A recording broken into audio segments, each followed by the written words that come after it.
In the early morning hours of January 4th, 1935, a bellboy at the prestigious Hotel President in Kansas City headed up to room 1046. The phone had been off the hook for hours, and a Do Not Disturb sign was hanging on the door. After his knocks went unanswered, he used a passkey to get in, but the door wouldn't budge. Something was blocking it. Forcing it open, he stepped into darkness. What he saw in the faint light from the hallway would become one of America's most baffling crime scenes. A man, bound and brutally beaten, was clinging to life in a blood-soaked room. The door had been locked.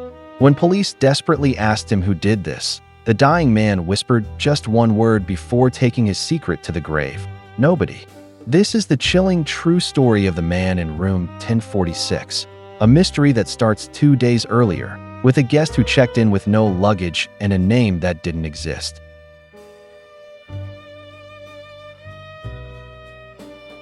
The story begins on an ordinary winter afternoon, January 2nd, 1935. A man, estimated to be between 20 and 35 years old, walked into the lobby of the Hotel President in Kansas City, Missouri. He was well-dressed in a dark overcoat, but he didn't have any bags. The only things he seemed to own were a comb, a brush, and some toothpaste he kept in his pocket. When he got to the front desk, he signed the register as Roland T. Owen, gave a Los Angeles address, and specifically asked for an inside room on a high floor, away from the street noise. He was handed the key to room 1046. A bellboy named Randolph Probst took him up to the room. On the way, Probst noticed that Owen seemed anxious and worried. The man mentioned he'd just left the nearby Muehlebach Hotel because it was too expensive.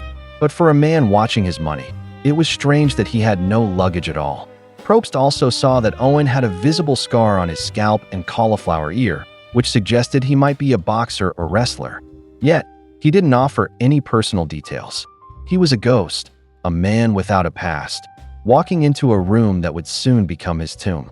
After showing him the room, the bellboy left Owen alone, a solitary figure sitting in the dim light as the door closed on his secrets.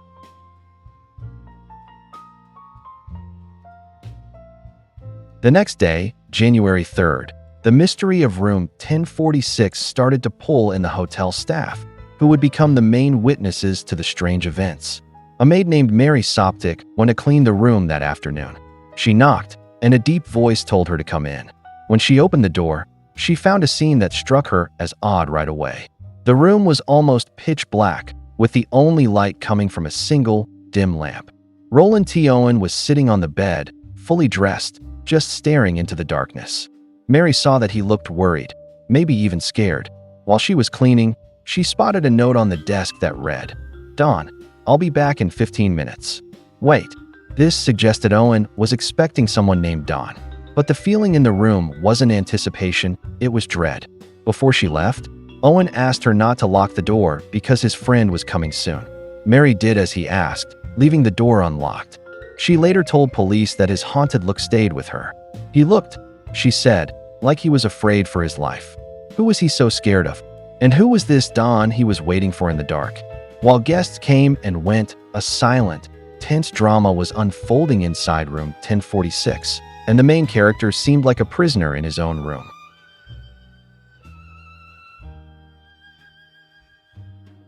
Mary Soptic's unsettling day wasn't over. Later that afternoon, she came back to room 1046 with fresh towels. This time, she found the door locked from the outside, a very strange detail, since it implied someone had locked Owen inside his own room. After she knocked, Owen let her in. The room was still dark. As she put the towels down, the phone rang. Owen answered, and Mary overheard a piece of a tense conversation. She heard Owen say, "No, Dawn, I don't want to eat. I'm not hungry. I just had breakfast." And a bit later, "No, I am not hungry." There was that name again, Dawn, this time in what sounded like an argument. Was this the same Dawn from the note? The night only got weirder. A guest in the next room, Jean Owen, later reported hearing loud voices, a man and a woman, arguing on the floor. Around the same time, the hotel's telephone operator noticed the phone in room 1046 was off the hook and sent a bellboy to check. The bellboy knocked, but a gruff voice from inside, a voice that wasn't Owen's, told him they didn't need anything and refused to open the door. The frightened man from that afternoon was no longer alone. but it seemed his company wasn't friendly. The stage was now set for the final, brutal act.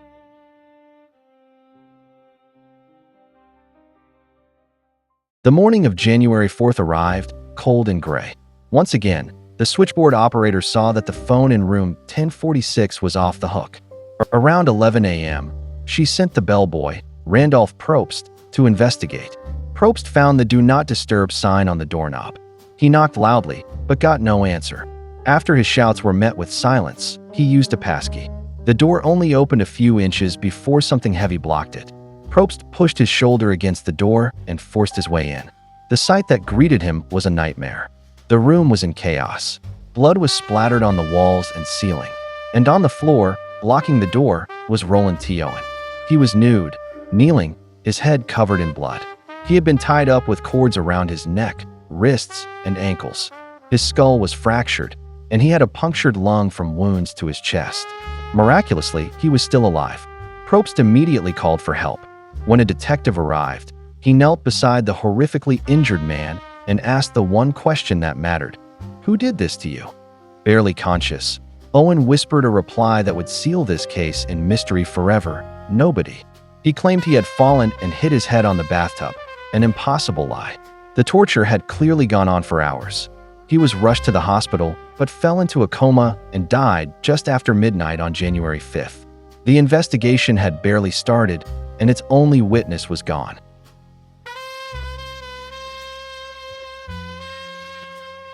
With their victim dead, the Kansas City police had a huge problem. Their only lead was the name, Roland T. Owen. But the Los Angeles address he gave didn't exist, and no one by that name was missing. The man in room 1046 was a John Doe. The few clues left in the room were bizarre: a hairpin, a safety pin, an unlit cigarette, and a necktie label. Strangely, all of the man's clothes were gone, as were the hotel's soap and towels. Fingerprints found on the room's telephone belonged to a woman but were never identified. Police released a description of the man, hoping his cauliflower ear or headscar would ring a bell. For over a year, nothing. He was buried in a pauper's grave, his identity unknown. Then, in 1936, the case got its first big break. A woman in Alabama named Ruby Ogletree read about the murder, and the description sounded terrifyingly familiar. She contacted the police, and through dental records, the man known as Roland T. Owen was finally identified as her son, Artemus Ogletree. He was just 19 years old when he died. Ruby explained that Artemus had left home in 1934 to travel the country. His family had gotten a few strange typed letters from him, but they didn't know where he was. Now they knew his fate, but the biggest questions were still unanswered. Why was a 19-year-old from Alabama in a Kansas City hotel using a fake name? And who was the Don he was so afraid of?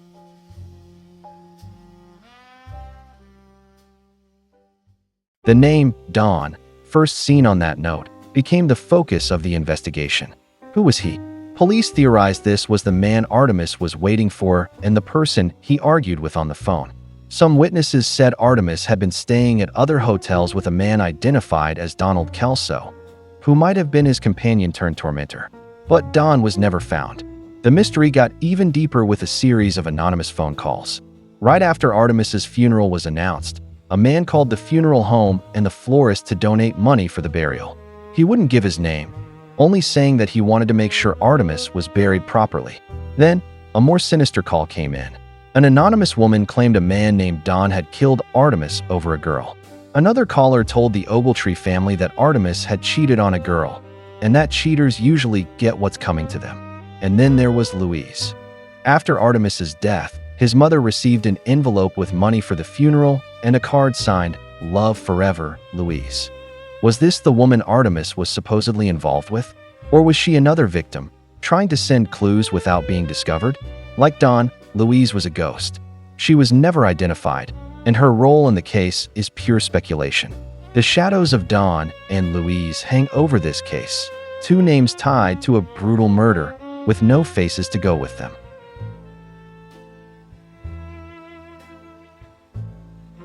With no arrests ever made and no confession, the chilling mystery of room 1046 lives on only in theories. Over the years, investigators and armchair detectives have come up with a few possible scenarios to explain what happened that night. The first and most straightforward theory is that Don was a jealous lover or a criminal partner who felt double-crossed by Artemis. The argument the maid heard and the anonymous call about Artemis cheating both support a crime of passion. In this scenario, Don lured Artemis to the hotel, tortured him for information or out of pure rage, and then slipped away. A second popular theory involves a woman, possibly the Louise from the letters. The unidentified female fingerprints on the phone and the guest who heard a man and woman arguing lend support to this idea. In this version, Artemis got tangled up with a woman and her violent male partner. The torture could have been part of a robbery or a confrontation that went horribly wrong. A third theory places the murder in the world of 1930s Kansas City, a town known for corruption and organized crime. Artemis's paranoia, his alias, and his lack of luggage could all point to a man on the run. Maybe he had witnessed something he shouldn't have. The torture he suffered might have been a mob-style interrogation, and his final word, "nobody," could have been a last act of fear, knowing that snitching would put his family in danger. Each theory is plausible, but none can be proven. The weapon was never found, and the figures of Don and Louise remain specters.